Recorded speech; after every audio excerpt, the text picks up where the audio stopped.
এই হলো আমার বিরিয়ানির আয়োজন, একদম কম আয়োজন দিয়ে আজকে বিরিয়ানিটা করব, কারণ এত আয়োজন করতে ইচ্ছে করছিল না। যা আসছে বাসায় অল্প আয়োজন দিয়ে এগুলো করে ফেলবো। ফার্স্টে পেঁয়াজ বেরেস্তা করলাম, তারপর আদা রসুন পেঁয়াজ বাটা দিয়ে দিলাম, তারপর আমার কাছে কাচ্চি বিরিয়ানি মশলা ছিল, ওই মশলা দিয়ে আজকে বিরিয়ানিটা করে ফেলবো। যা আছে তাই দিয়ে করে ফেলতেছি, এত ঝামেলা করতে ইচ্ছে করছিল না। তারপর বাদাম বাটা দিলাম, এখন ভালো করে একটু কষিয়ে নিলাম। কষানোর পরে গরু মাংসটা দিয়ে দিলাম। এখন গরু মাংস সহ আর একটু ভালো করে কষিয়ে নিলাম, তারপরে কাঁচামরিচ আলুটা দিয়ে দিলাম। এবার একটু পানি দিয়ে ভালো করে আবার কষিয়ে নিব। কষিয়ে নেওয়ার পরে এখন দিয়ে দিলাম কিশমিশ। কিশমিশটা কষাইতে দিয়ে দিলে একটু ফেটে ফেটে যায়, যার কারণে একটু মিষ্টি মিষ্টি হয়। তারপর দিয়ে দিলাম গুঁড়া দুধ। গুঁড়া দুধ দিলে তো জানেনই সবাই, খুব সুন্দর একটা কালার আসে।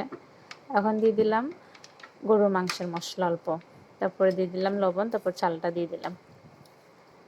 এই অল্প আয়োজনে যে বিরিয়ানিটা এত ভালো হবে আশা করি নাই। আসলে আমি টেনশন করছিলাম এত অল্প আয়োজন দিয়ে কেমন হতে পারে।